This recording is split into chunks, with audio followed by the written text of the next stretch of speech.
어제 우리는 시편 95편을 통해서 이제 예배에 대해서 우리가 이제 예배가 무엇인가, 또 예배가 얼마나 중요한가, 이것을 우리가 함께 살펴보았는데, 오늘은 시편 96편을 통해 참된 예배자에 대해서 함께 좀 살펴보고자 합니다. 방금 읽은 이 시편 96편은 역대상 16장을 배경으로 하고 있습니다. 역대상 16장에 어떤 이야기냐면은 하나님의 법궤가 이제 오벳 에돔의 집에서 이렇게 머물다가 드디어 이제 예루살렘으로 이렇게 옮겨지게 되는 그런 상황인데, 얼마나 막 축제가 일어나는 상황입니까? 그때 이제 다윗이 번제와 화목제를 하나님께 막 기뻐서 드리게 되고, 또 여호와의 이름으로 백성에게 축복한 이후에 그들에게 음식을 나눠주게 되고, 또 그리고 나서 레위인들을 세워서 하나님 앞에 감사의 찬양을 막 이렇게 올려드리게 되는 수만 명의 사람들이 하나님을 찬양하는 그 노래를 부르게 하는데, 바로 그 노래가 이제 시편 96편이었습니다. 우리가 보통 부활절 무슨 연합 예배 같은 거 하면은 연합 찬양대가 막 서서 이제 수백 명씩 찬양하는데, 그때는 거의 막 3만 명 이런 레위인들이 서가지고 하나님을 예배하니 그 광경이 정말 대단하지 않았겠습니까? 이때 이제 법궤가 예루살렘으로 막 들어오는데 다윗이 너무 기뻐가지고 막 춤을 추는데, 세마포 겉옷이 흘러내려서 그 속살이 보일 정도로 정신없이 막 춤을 춘 것입니다. 제가 이제 어제 말씀을 준비하면서 어떤 춤을 췄을까 이렇게 이제 좀 상상을 해보니까, 아마 그냥 너무 감동이 되고 기쁘니까 막 나오는 대로 열정적으로 막 춤을 추지 않았을까, 이런 생각을 하게 되는 것이죠. 이제 이 광경을 그런데 지켜왔던 수많은 사람들이 있었겠지만은, 다윗의 아내이자 이제 사울의 딸이었던, 그 성경은 사울의 딸 미갈 이렇게 나오거든요. 다윗의 아내라고 이야기하지 않고, 그러니까 사울의 딸이었던 그 미갈이 이제 창으로 내다보다가 업신여기게 되죠. 마음으로 업신여겼다 이렇게 합니다. 그리고 이제 다윗 왕에게 면박을 준 것인데, 이 행사가 다 끝나고 백성들도 집으로 돌아가고 이 다윗 왕도 왕궁으로 이제 자신의 거처로 돌아왔는데, 미갈이 나와서 맞이하면서 이제 반갑게 맞이한 것이 아니라 왕이 채통머리 없이 그런 경박한 춤을 췄냐고 이제 쏘아 붙인 것입니다. 오늘 우리 남성들 또 특성을 했는데, 이따가 집에 가시면서 잘 하셨다고 많이 좀 격려해 주시기 바랍니다. 남성들은 나이가 들수록 이제 그렇습니다. 아내의 칭찬이 가장 큰 힘이 된답니다. 사회에서 아무리 잘 나가고 아무리 인정받고 이제 능력 있다 하더라도 아내의 칭찬을 받지 못하면 힘을 쓰지 못한다고 합니다. 그래서 우리 여성도님들 미갈처럼 되지 마시기 바랍니다. 저도 이제 매주 그 설교하고 집에 가면 아내에게 항상 묻습니다. 이제 다른 사람보다 아내의 한마디 그 격려가 가장 큰 힘이 되는 것이죠. 미갈이 다윗의 춤을 이 천박하다고 그렇게 말한 결과, 이제 그녀는 죽는 날까지 자식이 없었다, 이렇게 사무엘하 6장이 기록하고 있습니다. 오직 사람 눈치 보지 않고 하나님 앞에서 어린아이처럼 막 이렇게 춤을 춘 다윗. 우리 아이들 이제 좀 여기 대부분 장성한 자녀들이기 때문에 옛날 기억이 있지만, 저희들 아이들은 지금도 저희들 앞에서 막 춤을 추거든요. 이제 마치 부모 앞에서 춤을 춘 다윗처럼 막 춤을 춘 그 다윗이 여러분 참 부럽다는 생각이 들지 않습니까? 그가 미갈의 눈에는 미친 사람처럼 보였을 수 있었겠지만, 세상에 이 헛된 것에 미치는 사람들이 너무 많은데, 그런 것에 미치는 것보다 하나님께 미치는 것이, 그게 진짜 복이고 훨씬 나은 것이죠. 요한복음 4장 23절에 보니까, 아버지께 참으로 예배하는 자들은 신령과 진정으로 예배할 때가 오나니 곧 이때라. 아버지께서는 이렇게 자기를 예배하는 자들을 찾으시느니라, 이렇게 나오는데, 오늘날도 하나님은 이제 이렇게 신령과 진정으로 정말 예배하는 예배자들, 신령과 진정으로 드리는 예배, 그 예배가 아니라 예배자들을 이제 찾으신다는 것입니다. 그래서 이제 이 참된 예배자들이 어떤 자들이 예배자들일까? 어제는 예배의 중요성에 대해서 말씀드렸는데, 이제 오늘 96편을 통해서 참된 예배자를 세 가지로 아침에 간략하게 좀 간단히 제가 말씀드리고자 합니다. 첫 번째, 참된 예배자는 이제 새 노래로 하나님께 노래하는 자입니다. 1절에 나오는데, 1절은 새 노래로 여호와께 노래하라 이렇게 하죠. 자, 여러분, 성경에 새 노래로 여호와께 노래하라 이런 표현이 참 많이 나오는데, 여기 새 노래가 어떤 노래일까요? 한번 이런 생각을 해보신 적이 없습니까? 새 노래로 노래하라. 과연 새 노래가 무슨 노래일까? 이 새 노래라는 것은 새롭게 만든 신곡을 의미하는 것이 아니라, 이제 하나님의 은혜로 새롭게 지으심을 입은 그 성도의 새로운 심령 속에서 날마다 샘솟는 찬양, 그게 바로 새 노래입니다. 이제 저와 여러분의 그 속에서 나오는 찬양인 것인데, 아침에 제가 이제 새벽 기도를 마치고 한 번씩 집에 갈 때 제 입에서 뜨거운 찬양이, 참 이 기쁨의 찬양이 이렇게 한 번씩 막 터져 나올 때가 있습니다. 아마 우리 성도님들 기도하러 오셨다가 돌아가실 때 그렇게 찬양하시는 분들 막 복도 나가시면서 막 찬양 소리가 들려오기도 하고 이렇게 하는데, 그렇게 하실 텐데, 그날 기도와 말씀으로 나의 심령이 새롭게 되었기 때문에 저절로 찬양이 이렇게 막 솟아나는 것인데, 바로 이게 새 노래인 것이죠. 신앙생활에서 여러분 제일 무서운 게 무엇인지 아십니까? 마음이 굳어지는 것입니다. 습관적 신앙에 빠지는 것이죠. 마태복음 11장에 보면 주님이 이 세대를 무엇에 비유할꼬 이렇게 하시면서 이제 비유를 드시는데, 아이들이 장태에서 이제 동무들과 놀이를 하는데 피리를 불어도 춤추지 않고 슬피 울어도 가슴을 치지 않는 그 세대에 이제 비유를 하십니다. 제가 클 때만 해도 뭐 같은 입장인데 우리 장난감이 거의 없었지 않습니까? 그러니까 이제 동네 아이들이 다 몰려 나와서 골목에서 막 놀았는데, 주로 뭐 숨바꼭질도 하고 잡기놀이, 뭐 저희는 다방구라고 했는데 막 다방구 잡기놀이도 하고, 또 땅 따먹기, 그죠? 기억나시죠? 구슬치기, 뭐 이제 다시치기, 뭐 이런 놀이를 많이 하셨을 텐데, 예수님 당시에 아이들도 막 그렇게 노는 것입니다. 여기서 피리를 부는 것은 결혼식 놀이를 한 것이고, 또 슬피 우는 놀이는 장례식 놀이를 한 것입니다.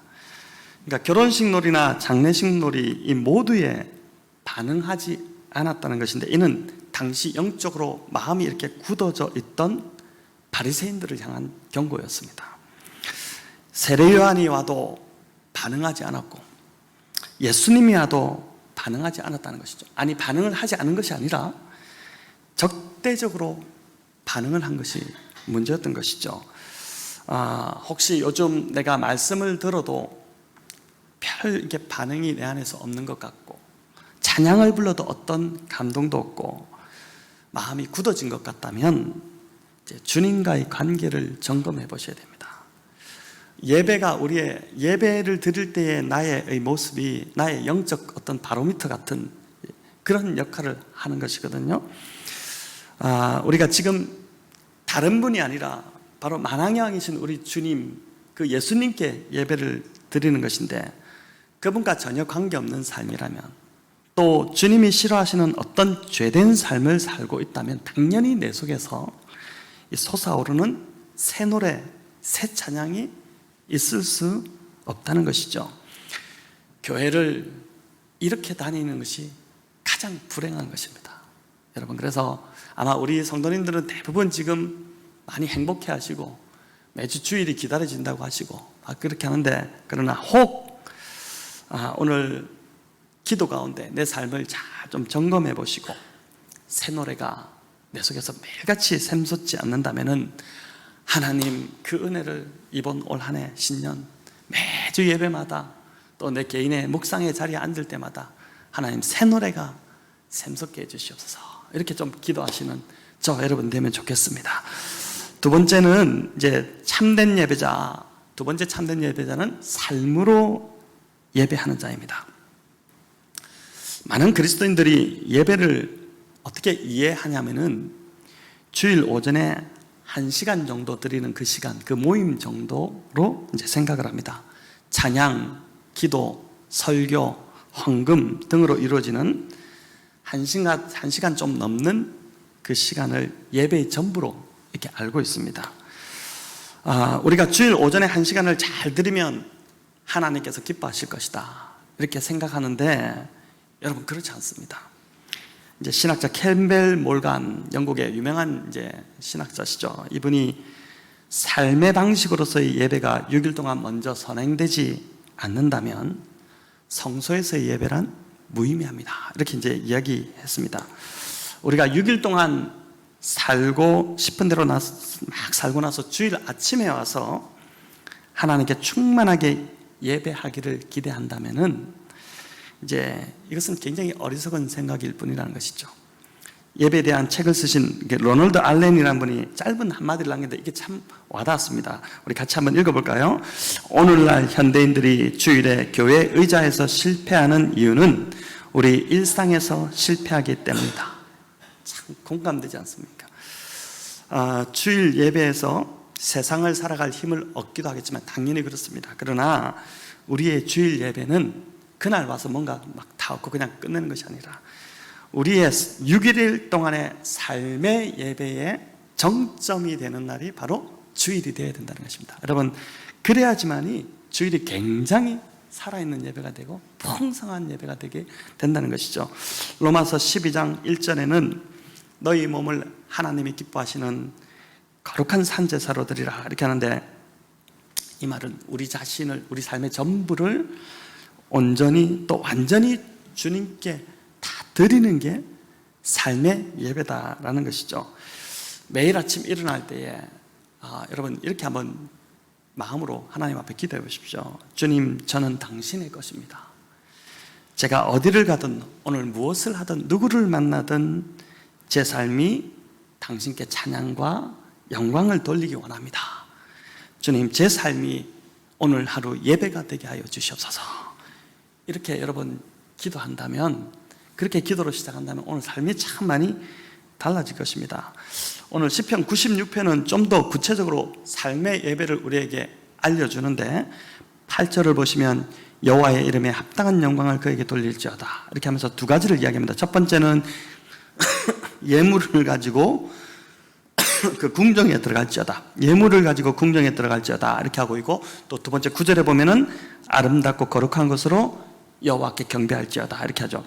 이 두 가지가 모두 삶으로 드리는 예배인데, 먼저 예물을 가지고 궁정에 들어간다. 이 궁정은 여호와의 성전, 하나님이 계신 그 성전으로 들어간다는 것이죠.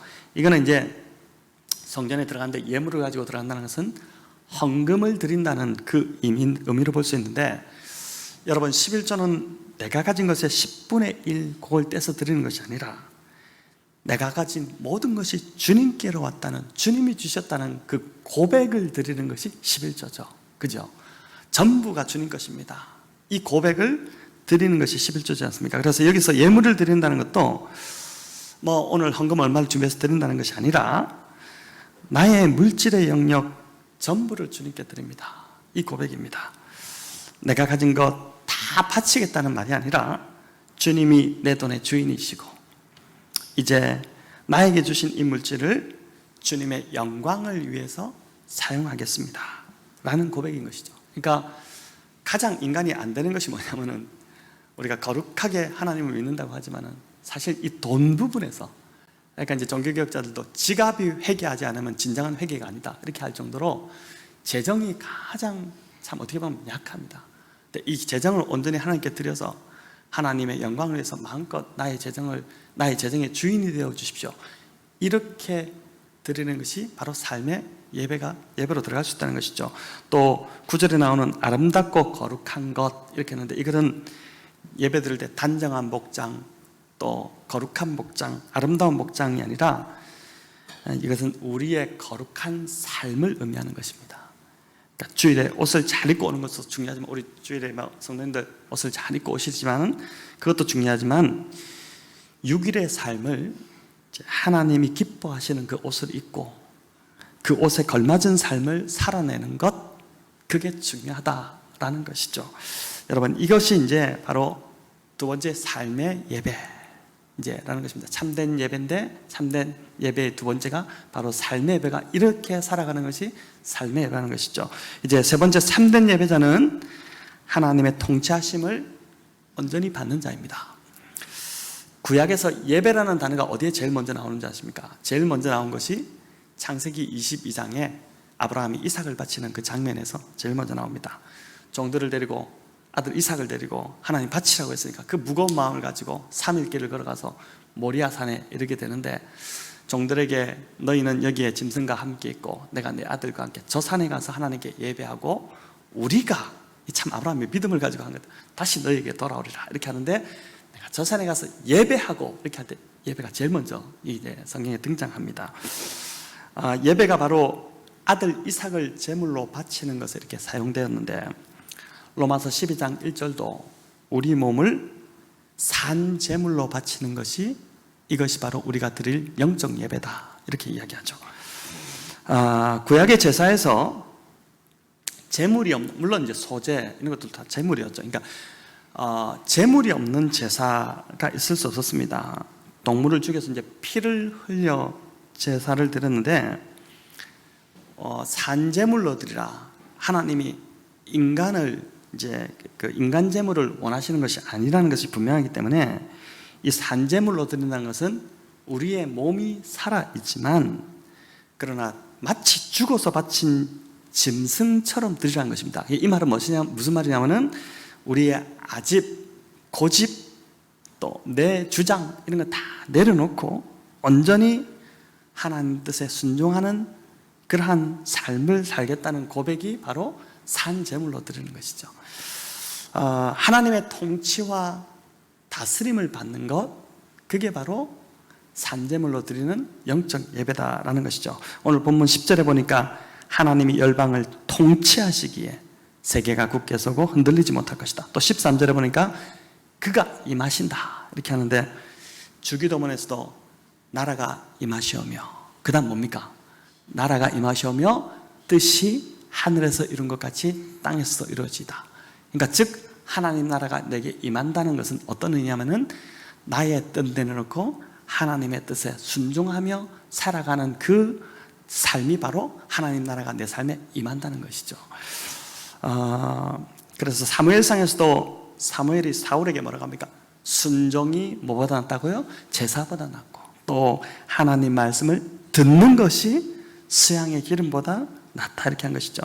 하나님이 진짜 원하시는 예배는 주일에 와서 이렇게 1시간 하나님께 막 열심히 우리가 찬양하고 드리는 것도 중요하겠지만은, 진짜 하나님이 원하시는 예배, 그건 뭐냐면은 매일매일을 하나님이 원하시는 그 뜻 가운데 그분의 뜻에, 그분의 다스리심을 받으며 순종하며 살아가는 것, 그게 하나님이 가장 기뻐하시는 예배라는 것입니다. 여러분, 오늘 하루를 살아가면서 이스라엘 백성들은 여기 술을 달고 다녔잖아요. 술. 걸으면서 항상 이게 보이게끔. 왜 이걸 달았습니까? 하나님을 기억하는 것이거든요. 이걸 통해서 하나님을 기억하도록 하기 위해서. 참 그들은 어떻게 보면 율법적이라고 할 수 있지만 너무 많이 노력을 하는 사람들이었습니다. 우리는 진짜 아무 생각 없이 하루를 시작하고 하루 온전히 주님 생각 없이 그냥 하루를 보낼 때가 많은데, 그들은 어떻게든 간에 하나님을 기억하려고 했는데, 오늘 하루를 살아가면서 무엇이든지 나의 주인 되신 주님께 묻고 그분께 듣고 또 들은 대로 그분께 순종하려고 하는 그 삶을 살아가는 것이 바로 참된 예배자의 삶이다라는 것입니다. 6일 동안의 매일의 우리의 삶이 참 이렇게 된다면은, 주일에 오셨을 때 이 예배가 진짜 보통 예배가 아니겠죠. 막 정말 살아있고 다윗처럼 춤을 추고 하나님 앞에서 막 소리 지르고 감사를 외치고, 여러분 그런 삶이 되지 않겠습니까? 참된 예배자가 무엇인지 오늘 세 가지 이 본문에 나타난 것을 다루었는데, 뭐라고? 첫 번째 뭐라고요? 새 노래로 찬양하는 것. 두 번째, 삶으로 예배하는 것. 세 번째, 이제 하나님의 뜻에 순종하며 그분의 통치를 받는 것. 그러니까 매일매일, 주일 하루만이 아니라 매일매일 그렇게 예배하고 그분의 뜻대로 살아가는 것이 참된 예배자다라는 것입니다. 올 한 해 저와 여러분 이렇게 참된 예배를 하나님께 드리고 참된 예배자로, 그래서 주일 예배가 더 풍성해지는 그러한 교회로 저희가 자라가기를 우리 주님의 이름으로 축원합니다.